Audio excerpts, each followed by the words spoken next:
Hello and welcome to Analysis. I'm Jonathan Steele.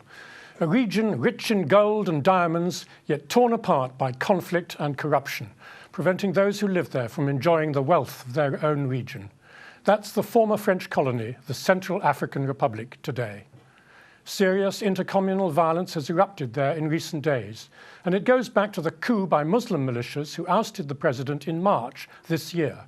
Christian militias are fighting back, and the strife is leading to growing sectarian conflict. What lies behind this all? Joining me in the studio today are James Schneider, Editor-in-Chief of ThinkAfrica Press, Rob Williams, CEO of the humanitarian charity War Child, and Xavier Chatel, spokesperson for the French Embassy in London. And joining us by Skype, we have Rona Peligal, Deputy Director of the Africa Division at Human Rights Watch. But first, let's take a look at this report.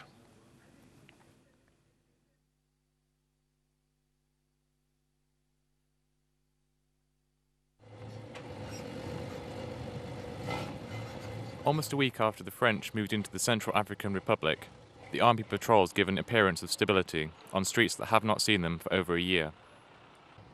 But the news of the deaths of 2 soldiers overnight on Monday have raised concerns about the viability of peacekeeping in the country. They were killed while on a mission to disarm the various militias in the country's capital, Bangui, when they were caught in heavy fighting. The operation is aimed at disarming the various Christian and Muslim militia groups in the country that have been involved in heavy combat for over a year. Speaking at a surprise visit to the Central African Republic, just hours after the deaths were announced, President Hollande stood by the need for intervention. It was time to act. It was soon going to be too late. Here in Bangui, almost 400 people died in the space of 2 days last week. The conflict began in 2012 after peace talks failed between the government and the Seleka, a mainly Muslim militia group. Seleka seized power in March of this year after months of heavy fighting with the government, and has since been criticised for disabling the country further. The fighting has led to grievances on both sides. Here, Christian looters are shown looting a mosque where they believed Muslims were storing guns after the disarmament. Local officials have been critical of the way the disarmament has been carried out. They disarm people, then they leave them at the mercy of the population to kill them and lynch them. It's not good. It's not normal. Everybody is unhappy. Everybody is unhappy about what happened yesterday. Even I am unhappy. But following many months of fighting and bloodshed, world leaders have overwhelmingly backed the case for intervention, with UN representatives stressing the necessity of stability in the region, and that the conflict could spread across borders if not controlled. The CAR is becoming a breeding ground for extremists and armed groups in a region that is already suffering from conflict and instability. If this situation is left to fester, it may develop into a religious and ethnic conflict with long-standing consequences, even a civil war that could spread into neighboring countries. This is about one thing for France, and that is preventing atrocities against civilians. And we can only commend their willingness, particularly so soon after Mali, to get involved in something that has just a pure humanitarian and human rights objective. As the campaign for disarmament continues, France and the world wait to see if there will be further outbreaks of violence in the peacekeeping process. But only time will tell whether the move to intervene in the country will stop the sectarian conflict there. Nathaniel Amos Sansom, Islam Channel. Well, James Schneider, let me start with you. I mean, is this a religious conflict, and why is it breaking out now? I think despite what we've seen in the introductory video, I don't think we should be viewing it primarily as a religious conflict. There are really strong religious elements, and there are religious difference and ethnic difference are being instrumentalized by both sides to justify violence. But really, the roots of this don't... the Seleka, when they overthrew Bouazizi earlier on in the year, this was not seen as Muslims taking control of the country, or wasn't primarily seen as that. And the Seleka alliance isn't only Muslim, it's being presented as being only Muslim. It isn't only Muslim. Well, what percentage of the country is Muslim? So it's about 15%. 15? 1-5, yeah. About 15% of the country is Muslim, and the Muslim population is mainly concentrated in 2 parts of the country. One is the northeast, which has had lots of rebel fighting for a very long time, which is where quite a few of the groups that made up the Seleka rebel alliance, because it was a coalition of forces together, they come from. But also where the other main grouping is in the northwest of the country, where most of this violence, which has a religious element, has been. And this was also the ethnic stronghold of François Bozize, the overthrown president. So what you've got is a mixture of people trying to gain power. You have a mixture of armed groups running around in gangs with little central command structure, and then you have that mixed into how that can be interpreted by the people who violence is done to them, and that's where the religious element comes in. So I think the stress on the religious element and also the stress on potential genocide is actually unhelpful. We should recognise that people are killing each other on the basis of their religion, but that's not the fundamental reason why there's violence. Well, Xavier, Chatel, France, of course, has a long interest in this part of the world. I mean, when France was actually running it as a colony, was there also this amount of violence going on and intercommunal strife of this kind? Well, Jonathan, you're talking about a slightly distant history, because the Central African Republic has been independent for about almost 60 years now. So what is true, though, in the post-independence era, it's quite clear that it's not always been an entire love story, but I think it's fair to say that there was a fairly reasonable degree of a coexistence. I completely agree with Daniel about his description of the situation. It's very complex. There's lots of gangs and very predatory groups. I think also there's one other factor which complicates the equation, which is that part of the violence that we see is, in a sense, exported by neighboring countries, particularly by the rivalry between North and South Sudan, which tend to support different and conflicting elements on the ground, and that does play a role. It's also complicated by the interference by the Lord's Resistance Army.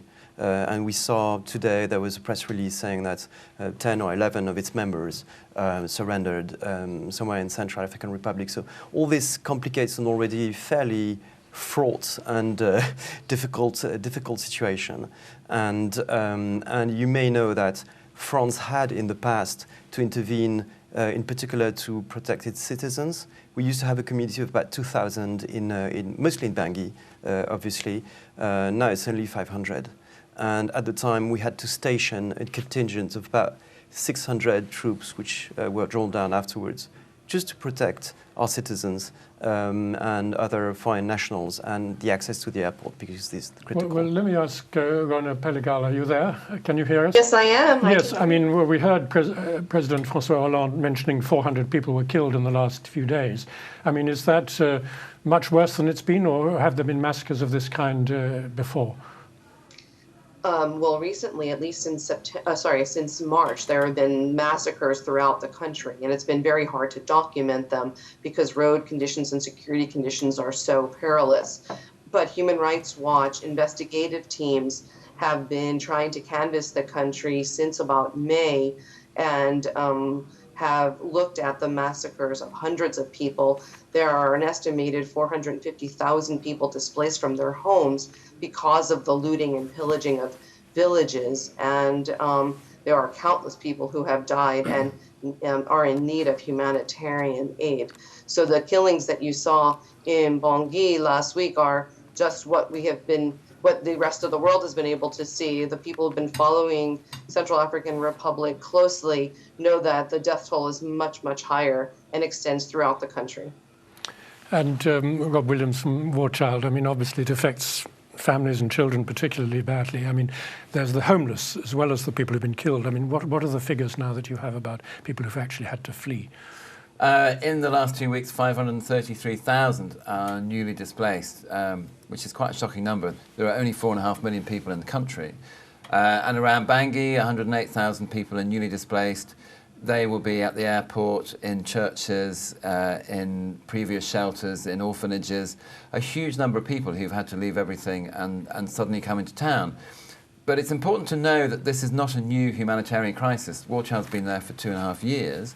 We went there because there was ongoing conflict even before this new round of fighting. CAR has had the worst infant mortality records in its region for the last 10 years. It's very, very low on the Human Development Index. So it's a very unresilient country in terms of its ability to cope with conflict. And the final part of the fragility of the situation is that it's a crisis that has been largely ignored for the last 3 years. The amount of aid going into Central African Republic has been about half of what's really needed. So it's a population that's already really struggling to cope with what it's now having to deal with. Well, we heard about the gold and the diamonds. I mean, is there fantastic corruption? None of the money really stays in the country, or is it taken away by the elite, or what? Well, the normal problems of aid do not apply in Central African Republic. This is not a country that's had large amounts of budgetary support going straight from Western governments to the government itself. The aid which is going in is through the UN system and through NGOs, which is the most reliable way of delivering assistance. So I'm not sure that a lot of the aid is being creamed off. But every year the UN asks for about £200 million to help Central African Republic. It generally gets about 1/3 of what it's asking for from Western donors. Not that humanitarian budgets are not going up in most Western countries, but for one reason or another, this particular country has not really grabbed the attention of donors in the Western world. Until now, that is. And I think what we're seeing on our TV screens will suddenly start to open some checkbooks which have until now been barely, almost completely closed. Well, aid is important, but what about the resources of the country? I mean, is that being creamed off? Who's getting the benefit of all this natural resource wealth? First, Jonathan, I'd like to pick up on something which is said right now, about the level of attention there has been for CAR. We have long believed in France that this crisis had been forgotten, not only from the people, but also from the media. There's been very little reporting on that crisis, although it's been going on for a long time. And so when President François Hollande came to the pulpit of the General Assembly in New York last September, he used very strong expression. He said, I'm launching a cry of alarm. And I think it was not an understatement, because it was very clear we had been observing almost in the same way as we had observed it on Mali, that things were really deteriorating and that the potential of this spiraling out of control was really strong. And the consequence would be not only the fighting, but the immense suffering on the population. And the figures, 400, 500,000 people which have been internally displaced, but 70,000 which had to flee the country altogether. I mean, also take in consideration the fact that it's a country of 4.5 million inhabitants, and it has 7 surgeons. Mm-hmm. But 60% of all the medical facilities have been vandalized. So you're talking about more than 2 million people who are exposed to conditions of famine. So it's an absolute tragedy. I mean, it's really appalling. And so I think it was really high time that there was attention. And I have to say, we also, in more modestly representing the French state in Britain, I think we've been pushing a lot the media to get to be interested in this. And but what about I take the point, but what about the original point that I tried to raise, the natural resources of the country, the gold and the diamonds? Who's profiting from that? Why isn't some of that money being used? Why does it have to rely on foreign aid? Well, I mean, I'll have a broader response to this, which is that you will find many countries in the world which have large resources and which, for a number of reasons, which are very different. I mean, some of them may be relating to governance, some of them may be related to infrastructure. I mean, it's a country with very, very limited infrastructure. It's a country which is twice the size of Britain. Mm-hmm. It's landlocked between 5 huge countries. It's in just bordering on the Sahel, although it's not the same climate or natural conditions. It's very difficult to bring development in a country like this. It's really it's not Oxfordshire. That's true. Minerals on their own will not solve Central Africa. They won't on their own, but at least if they've got some wealth, they're better off than many other countries that don't have that. Potentially, but in order to export those minerals well, you need new roads, you need security, you need the jobs which that will create to percolate through the community. And the minerals are largely in one part of Central Africa, so the rest of the economy is going to be agriculturally based for quite a long time. To develop that, you need some basic things like good security, good roads, good access to markets. there's a real lesson here about what happens in a country that has huge humanitarian needs that go largely unanswered over a long period of time. And that is that you cannot build a strong, democratic and peaceful society unless you address basic human needs first. To rely on minerals to do that on their own, I think, is an unlikely scenario. Well, James, let me come back to you on a sort of historical point. I mean, the president was overthrown in March by these Muslim militias. Why did they have to take action? Was he being very anti-Muslim or something? What was the trigger that made them feel they wanted to topple the government? No, not particularly. I mean, in fact, there's a historical irony in that so Bouazizi himself came to power in a coup, and when he, as head of the military, he left the country to try to overthrow the then president. The then president tried to whip up anti-Chadian, because Bouazizi was in Chad, an anti-Muslim sentiment in order to protect his regime. So no, Bouazizi wasn't particularly anti-Muslim, but a lot of the rebels are from a very underdeveloped part of the country in the northeast. There's cultural difference. Also, as Xavier was saying, there's some of the rebel groups are supported by different states will compete with their different rebel groups within the country. So, I mean, he had to be overthrown rather than removed through kind of peaceful democratic means, because he was essentially undemocratic, was essentially a dictator who had come to power himself by a coup. And is there no national army of any kind? I mean, it's just relies on these militias. Well, there's a national army, but so here's the problem. Those that are loyal to Bouazizi have left, and there is a kind of pro-Bouazizi militia which is teaming up with some of the anti-Balaka, that's the Christian self-defense forces. And then the rebels who won in March were meant to be integrated into the national army, but some of them have been, some of them haven't been, because Seleka in itself was not a united rebel movement with Michel Djokovic, who's now the president, at its head. It was an alliance of 4 or 5 different groups, all with their own structures and substructures, so it was able to break apart very quickly. So there is a national army, but the national army has lots of relationships with Seleka, so because they used to be, a lot of them used to be Seleka just a few months ago. Well, I think we'll have to take a break at this point. Stay with us. We're going to be talking about whether Al-Qaeda is involved in this and how much influence there is from the neighbours exactly. Stay with us.